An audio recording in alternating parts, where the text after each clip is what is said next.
Ladies and gentlemen, I have made it to Porschella. Porschella is the Greenwich Concours d'Elegance Porsche exclusive event, which is highlighting all the greatness from the racing brand that is Porsche. And my car is looking lovely on the lawn.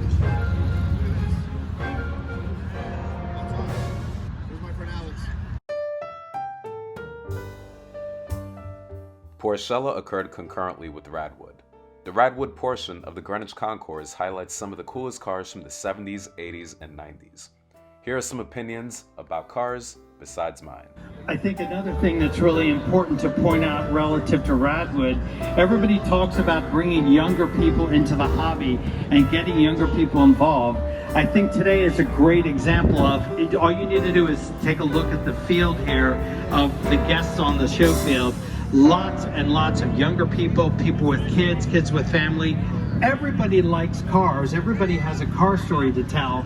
But this 80s to 90s crowd relates to a little bit different segment of cars than perhaps some of the other parts of the population.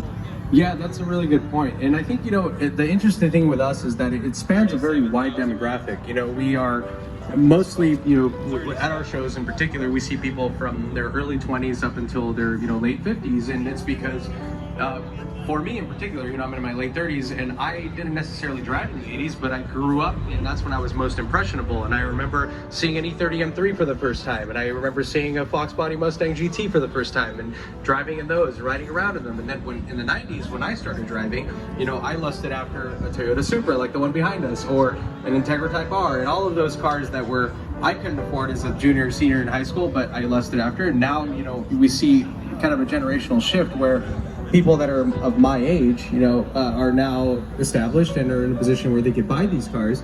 And so now they're becoming quite collectible and kind of interesting. But it is nice to see sort of a wide demo of people who lived in the era like yourself and who drove in the early 80s, and then all the way to now people in their early 20s who maybe didn't even drive or necessarily do anything in that era. But there's also kind of because there's that nostalgia coming back right now, there's the fashion stuff coming in, and you see that in music, you see that in culture. So it's kind of almost in vogue in a way, and we're a part of that wave. Brad, I know you're like me. You're chomping at the bit to talk about some of these cars that are here. And Art mentioned behind us, not one, but 3 Toyota Supras, a first generation car, and of course 2 of the final generation cars before the modern version of this car.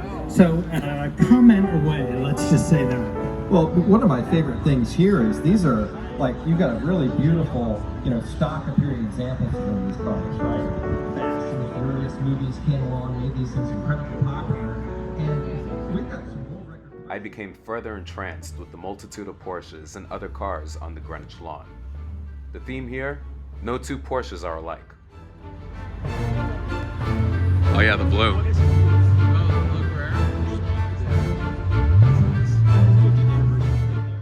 With 1 million plus Porsche 911s produced from 1964 through the present day, customizing isn't frowned upon like it is over at the other brands.